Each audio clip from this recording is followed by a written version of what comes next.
मंचावर जमलेली ही सगळी तरुण मंडळी असतील, न आलेली परंतु ज्यांना ही कल्पना आहे ती मंडळी असतील, यांनी पुन्हा एकदा नव्या जोमाने हा प्रयत्न करावा।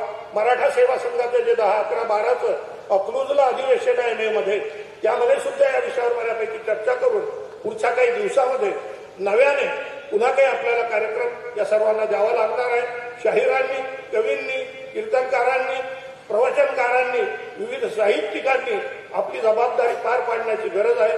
परंतु दुर्दैव असं आहे, या लोकांना सगळं कळतंय पण वळत नाही, पटतंय पण पचत नाही, आणि या प्रमाणे या कारणाने आपण जे काही करू इच्छितो ते आपल्या डोक्यात राहतं, मैदानावर येत नाही।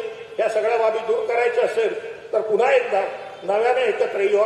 जिजाऊ ब्रिगेड असेल, संभाजी ब्रिगेड असेल किंवा विविध बाहेरच्या ज्या काही समविचारी संघटना आहेत, चळवळी आहेत, या सर्वांची हीच एक खंत आहे की आपण सर्वजण जवळपास विस्कळीत झालेलो आहोत, संपलेलो आहोत। तर संपलेलो नाही, आपण जिवंत आहोत। फक्त आपल्याला जी आलेली मरगळ आहे ही मरगळ पुन्हा एकदा झटकून टाकायची आहे, आणि जे संपलेलं आहे, गेल्या 1000-2000 वर्षात ज्या प्रश्नांची उत्तरं मिळालीच नाही त्या भोवती त्या घाण्याच्या बैलासारखं फिरत न बसता नवीन दिशा, नवीन विषय घेऊन आपल्याला बाहेर जाणं अत्यंत गरजेचं आहे।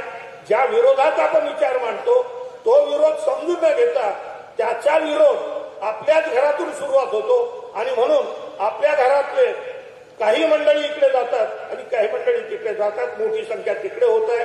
याचा सुद्धा आपण व्यावहारिक विचार करणं खूप गरजेचं आहे। अत्यंत टोकाचे आदर्श जतन केल्यामुळे सुद्धा आपलं खूप नुकसान झालेलं आहे। त्यामुळे व्यवहारवादी होणं अत्यंत गरजेचं आहे।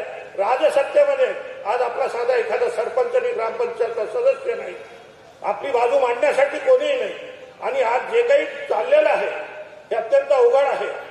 कदाचित हा कार्यक्रम संपल्यानंतर पुढच्या काही महिन्यामध्ये जे काही महाराष्ट्र सरकारने विधानसभेत बिल 33 आणलेलं आहे नागरी नक्षलवादाच्या विरुद्ध, कदाचित आपण सर्वजण केव्हाही नागरी नक्षलवाद म्हणून केव्हाही अटक होऊ शकतो एवढं वाईट वातावरण आहे।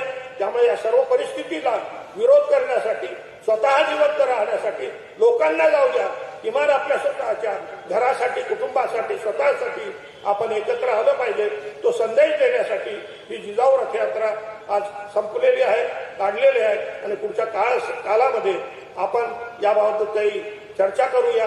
पुन्हा एकदा सौरभ खेडेकर आणि तनपुरे सर, त्यांचे सर्व सहकारी, सर्व चालक यांच्या या संपूर्ण कष्टासाठी आपण त्यांचं अभिनंदन करूया, आणि मनातल्या मनात एक प्रतिज्ञा करूया की जे काही झालं ते सोडून देऊ, आणि नव्याने पुन्हा आलेल्या न आलेल्या सर्वांना एकत्रित करून पुन्हा आपण एक पुनर्बांधणी करूया, अशी आपल्या सर्वांकडून अपेक्षा व्यक्त करतो आणि इथे थांबतो। धन्यवाद। जय जिजाऊ।